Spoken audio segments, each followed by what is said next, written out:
Por la señal de la Santa Cruz de nuestros enemigos, líbranos, Señor Dios nuestro.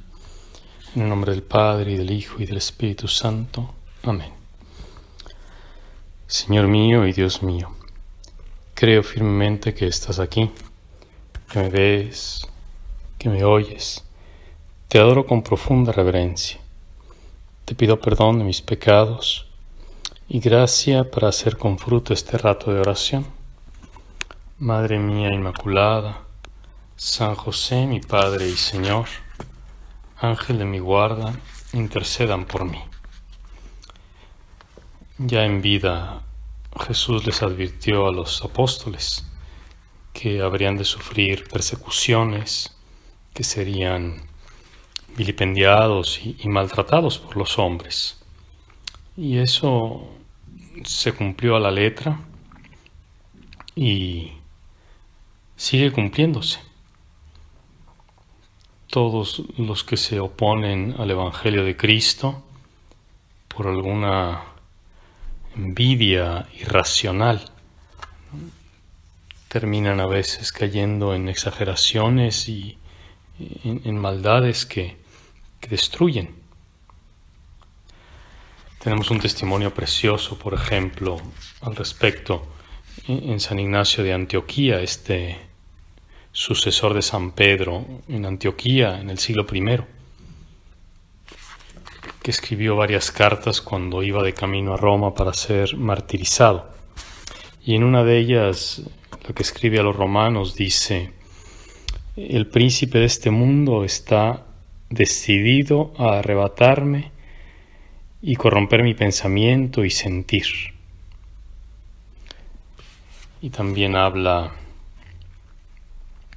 pues de todos aquellos que se oponen al Evangelio, y por eso dirá: yo no quiero vivir más según los hombres.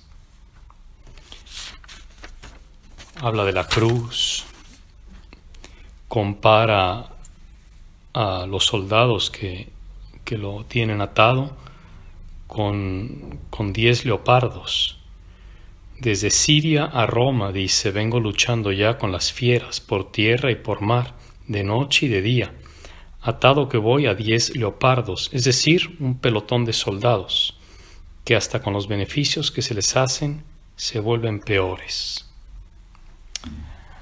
Ahora que en sus malos tratos aprendo yo a ser mejor discípulo del Señor. Es cierto que cuando Jesús mandó a sus discípulos a predicar, los envió como ovejas en medio de lobos. Cuidado con la gente, les dijo, porque os entregarán a los tribunales y os azotarán en las sinagogas. Se refería pues también a cómo encontrarían oposición en los mismos judíos. San Ignacio de Antioquía, volviendo a él en otra carta, esta vez dirigida a los de Filadelfia, alerta contra estos judíos o judaizantes. Mas si algunos viniere, dice, con interpretaciones sobre el judaísmo, no le escuchéis, porque son acechanzas del príncipe de este mundo. Evidentemente se refiere a esa vertiente del judaísmo, esas casi sectas del judaísmo que habían reducido la verdad de la ley entregada a Moisés a una serie de ritos y casi de magias, olvidando la misericordia y la compasión.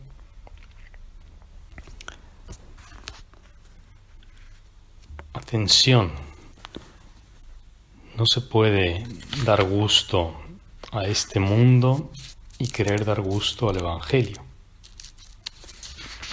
El Señor se los hace notar a sus apóstoles y nos lo hace notar también a nosotros.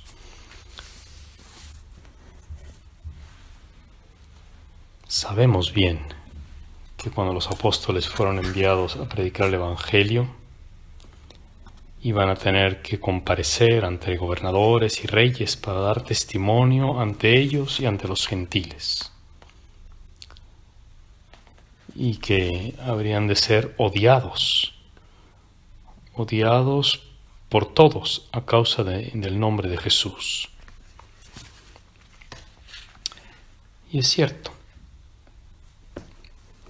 En otra carta, esta vez dirigida a los esmirniotas, dice Ignacio de Antioquía, San Ignacio de Antioquía: ahora bien, carísimos, todo eso os lo encarezco, aun a sabiendas de que también vosotros sentís así. Pero es que yo hago de centinela por vosotros contra esas fieras en forma humana, a la que es menester que no solo no las recibáis entre vosotros, sino que de ser posible ni aun toparos debéis con ellas. Y se está refiriendo a todos esos que se oponen a la libertad de los hijos de Dios, a la verdad del Evangelio, a quienes de alguna manera oprimen la palabra del Evangelio, el misterio de Cristo, y nos quieren mundanizar. Lo más dramático de este asunto es que incluso, como el mismo Jesús advierte en el Evangelio, bien puede ser que eso suceda en familia. Y el hermano entregará al hermano, el padre al hijo, se rebelarán los hijos contra sus padres, etc.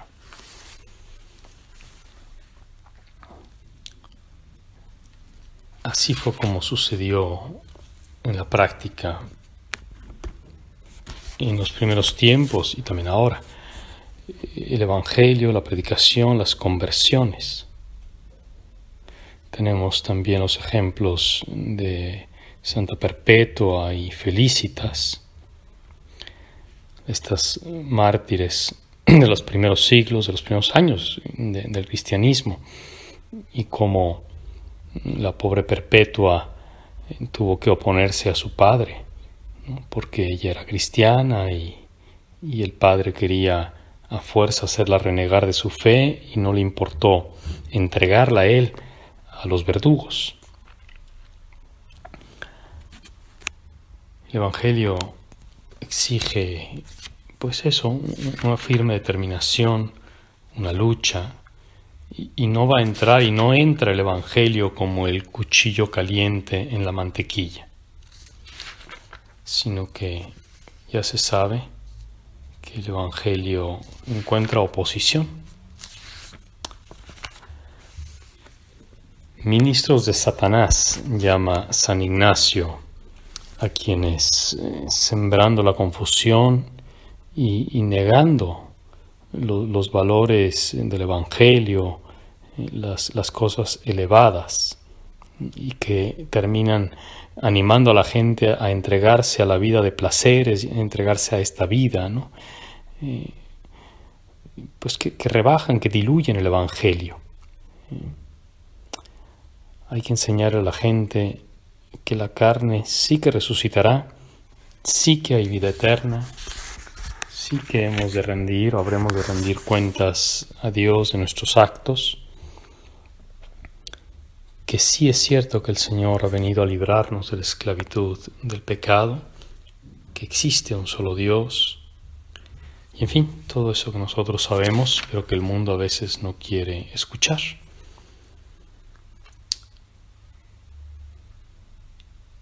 Termino este ratito de meditación sirviéndome una vez más de estas palabras de San Ignacio de Antioquía, que está hablando pues de la resurrección, de la vida santa que hemos de llevar. Si nos entregamos a la bebida, a la comida y mañana moriremos, dice él, si en esta disposición vivimos, ¿en qué nos distinguiremos de los asnos y perros que sin preocupación alguna de lo porvenir no atienden sino a comer y a lo que después de comer se sigue? El mundo no nos odiará por las cosas que son mundanas, sino por nuestra esperanza en la resurrección y porque no soportamos, porque denunciamos los vicios, porque huimos de la maldad, de la ira feroz, de la murmuración, de la calumnia, de las palabras torpes, la chocarrería, la chismorrería, la embriaguez, la molicie, la avaricia, la vanagloria, la envidia y todo lo que a estos vicios acompaña. Son de nuevo palabras de San Ignacio. Hemos de estar revestidos de nuestro Señor Jesucristo.